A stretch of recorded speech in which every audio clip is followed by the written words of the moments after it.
Most people heard the news about the Russian strike on Kyiv today and just moved on.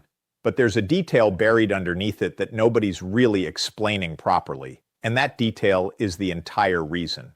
This changes everything we thought we knew. Before I keep going, I'm curious where you actually land on this whole thing. Drop a comment and tell me what you make of it. Because honestly, I went back and forth myself, just trying to understand it. Let me just start by saying, I don't think people realize how close we came last night. When I sat down this morning and started going through the reports from Kyiv, the first thing that hit me wasn't the numbers. It wasn't the 8 dead, God rest them, or the dozens wounded. It was the timing. It was the sequence. It was what happened in the airspace over Poland while the missiles were still in the sky. And that's the part of this whole thing that I think people are going to miss if they're not paying really close attention. So it was sturdy. It had walls. It had people inside who thought they were safe because the war hadn't reached them in that particular way yet. And then in one night, it's gone. That's what this whole thing feels like right now. The old rules, the old limits, the old assumptions about what Russia would or wouldn't do, they're gone. They collapsed just like that building.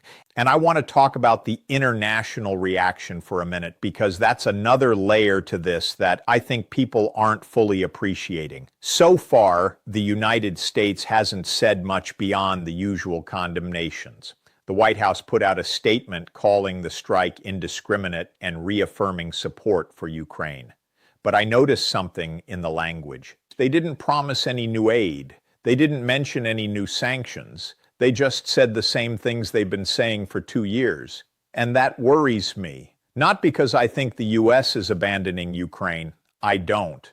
But because the silence or the softness in those statements might be telling us something about where the administration's head is at. Because I've been doing this long enough to know that what they don't say is often louder than what they do say. And here's what I think they're not saying. I think the US is exhausted. I think Europe is exhausted. I think the global attention has moved on for the most part. The American public doesn't want to hear about another strike on Kyiv. They're worried about the economy, about the election, about things closer to home, and the Ukrainians know that. Zelensky definitely knows that. That's why he warned people the night before. He was trying to force the world to pay attention, and it kind of worked. I mean, you're watching this right now. I'm talking about it. Poland scrambled jets. That got some headlines. But did it change anything? Did it shift the policy? Did it get more weapons into Ukrainian hands? No, it didn't. And that's the real tragedy of all this, because what's happening right now is Russia is testing the limits. They're seeing how much they can push, how far they can go before anyone pushes back in a meaningful way. And the message they're getting back from the US, from Europe, from the entire West is basically, you can push a little further. We're not going to stop you. We'll talk about it. We'll condemn it. We might even send a few more artillery shells, but we're not going to do anything that risks actual conflict with you. And that right there is the scariest part of this whole thing, because if Russia realizes that the West has no appetite for a real confrontation, if they internalize that message, then what stops them from doing this again and again and again until Kyiv is rubble, until Ukraine is a frozen conflict, until everyone just accepts it? I don't know if there's an answer to that. And that's what makes me angry, honestly. I sit here, I read the reports, I watch the video from the field, I see the faces of those people in the Desnansky district, and I think we could have stopped this. Not the invasion maybe, but the escalation. We could have sent a message months ago that this wasn't acceptable, that there would be consequences if Russia kept targeting cities. But we didn't. We played it safe. We prioritized stability over justice. And now, here we are. Let me talk about the immediate political reactions from the Ukrainian side, because Zelensky is going to have to respond to this somehow. He gave that warning the night before, which means he had intelligence that something was coming, and he used that intelligence to try. It's the fact that the U.S. response was so tepid that it almost felt like a concession. What I think we're seeing is the beginning of a new phase of the war, A phase where Russia feels emboldened to do things that they wouldn't have done a year ago. A phase where the boundaries of what is acceptable are being redrawn right in front of us. And a phase where the West is being forced to confront the reality that its strategy of managed escalation of giving Ukraine just enough to survive but not enough to win might not be sustainable. And if that's true, if the old strategy is really dead, then we have some very hard choices ahead of us. Do we escalate further? Do we send more weapons, longer range weapons, more dangerous weapons? Do we risk direct confrontation with Russia? Or do we pull back, accept that Ukraine is going to lose some territory, and try to find a way to end the war on terms that aren't a total disaster? Those are the questions that leaders in Washington, Berlin, London, Paris are asking themselves right now. And I don't know what the answer is going to be. I honestly don't. But I do know that the way they answer those questions is going to determine the shape of the world for the next generation. It's going to determine whether the post-Cold War order survives or whether we descend into something darker. I keep coming back to the people in Kyiv. I think about them a lot. I think about the ones who made it to the shelters, who huddled together in basement and subway stations while the bombs fell.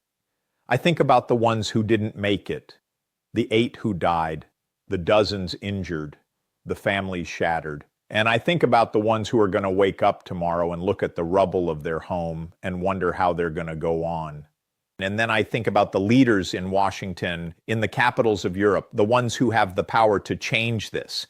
And I wonder if they're thinking about those same people. I wonder if they're losing sleep. I wonder if they understand that the decisions they make or don't make are measured in lives. Because in the end, that's what this is about. It's not about geopolitics. It's not about spheres of influence or energy security or any of that. It's about people with real lives and real futures. And if we lose sight of that, if we treat this whole thing like a chess game, then we've already lost. Now, I'm going to shift gears a little because I think there's something else that happened in the last 24 hours that's related to this, even if it seems like it's not. I've been seeing some chatter in diplomatic circles about how this strike might affect the upcoming NATO summit. There's a big meeting scheduled, a ministerial, not the full heads of state one, but still significant. And the agenda was supposed to be about the future of the alliance, about burden sharing, about the strategic concept. But now, after this, snorts, the agenda is going to change. It has to, because what are they going to talk about? They're going to talk about the fact that Poland and Finland were both on alert last night. They're going to talk about the threat to the eastern flank. They're going to talk about what to do if Russia keeps pushing. And that conversation is going to be tense because the Eastern European members, the ones who are closest to Russia, the ones who feel the most threatened, are going to want a stronger, more aggressive posture. They're going to want permanent bases, more troops, more air defense systems. And the Western members, the ones who are further away, the ones who have been more cautious, are going to push back. They're going to say, we need to avoid provocation. We need to keep the lines of communication open with Moscow. So you have a split, a real serious, dangerous split inside NATO, and it's getting wider. And this strike, with its jets scrambled and its airspace restricted, is making it even wider. And where does that leave Ukraine? They're not in NATO, not yet. They might never be. But they're fighting for the principles that NATO was founded on. They're fighting against an aggressor who threatens the entire European order. And they're watching the alliance that's supposed to defend that order argue about how much they're willing to risk to stop the bleeding. It's a bad look. It's a really bad look. And the Russians know it. They see the divisions. They're exploiting them. That's what this strike was about, in part. It was about widening the cracks. I want to go back to something I said earlier about the warning Zelensky gave the night before. He knew this was coming. He knew the scale, the timing, the targets, and he warned his people anyway. He could have stayed quiet. He could have let it be a surprise. He could have hoped that the shock would generate more outrage, but he didn't. He chose to give his people a chance to survive. He chose to save lives. And I think that's the kind of leader he is. That's the kind of leader Ukraine has. Someone who puts his people first even when it might not be politically convenient. Someone who tells the truth even when the truth is hard. And I think that's worth saying out loud because we're so used to cynical politicians who play games with our lives. Zelensky is not like that. He's not perfect, nobody is, but he's genuine and his people trust him. And that trust is the reason Ukraine is still standing. Now, let me talk about the global audience that's watching this, because I know a lot of you are outside the United States.